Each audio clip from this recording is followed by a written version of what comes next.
Baadhi ya wakazi wa jiji la Dar es Salaam wamesema kukamilika kwa ujenzi wa barabara mabasi yaendayo haraka kutachochea uwekezaji kuanzia sekta ya usafiri na sekta nyingine za uzalishaji. Katika mwendelezo wa ripoti za kasi ya mwendo kasi, mwandishi wetu John Matias leo anaitazama sekta ya uwekezaji.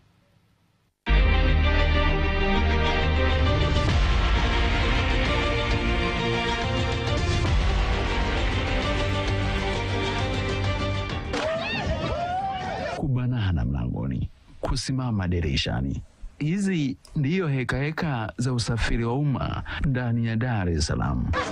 Kupigana vikumbo mlangoni kwa abiria wanapoingia ndani ya daladala. Mwendo wa kusukumana tu kwa kweli. Kama una ubavu upandi gari. Kukaa kwa muda mrefu katika kituo cha daladala ni simulizi zisizosahaulika kwao. Masaa mawili hujapata usafiri kwa sababu ukiangalia usafiri wenyewe sasa hivi ni wa kuungaunga. Naweza kuchukua hata masaa mawili au saa moja nzima huko hapo. Mikasa ya kusisimua na isiyosahaulika kwao, kuanzia wanapopanda gari mpaka ndani ya gari. Ni kuibiwa simu, hela wakati mwingine kutokana na sukumano.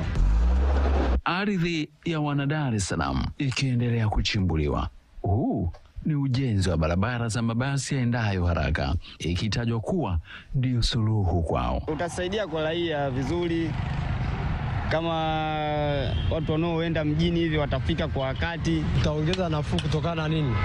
Kutokana naona magari yatakuwa labda ni mengi. Dr. Tobias Swai ni mtaalamu wa masuala ya uwekezaji na fedha kutoka Chuo Kikuu cha Dar es Salaam. Anasema BRT ni uwekezaji mkubwa. Unapokuwa na kituo kikubwa kama pale Kimara au Mbezi, nategemea sasa kufunguke kuwe na njia zingine ambazo zitalisha ya vile vituo vikuu. Kwa hiyo unaona kuna uwekezaji mwingine ambao utaenda kwenye maeneo mengine ya ndani. Kwa hiyo ndio manufaa yake, na kingine ni kwamba watu watapunguza muda wa usafiri.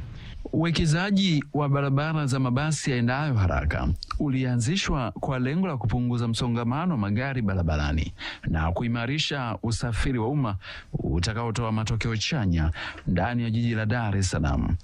Usikose sehemu inayofuata ikiendelea kutazama matunda ya mradi wa barabara hizi. Nikiripoti kutoka Dar es Salaam, mimi ni John Matias.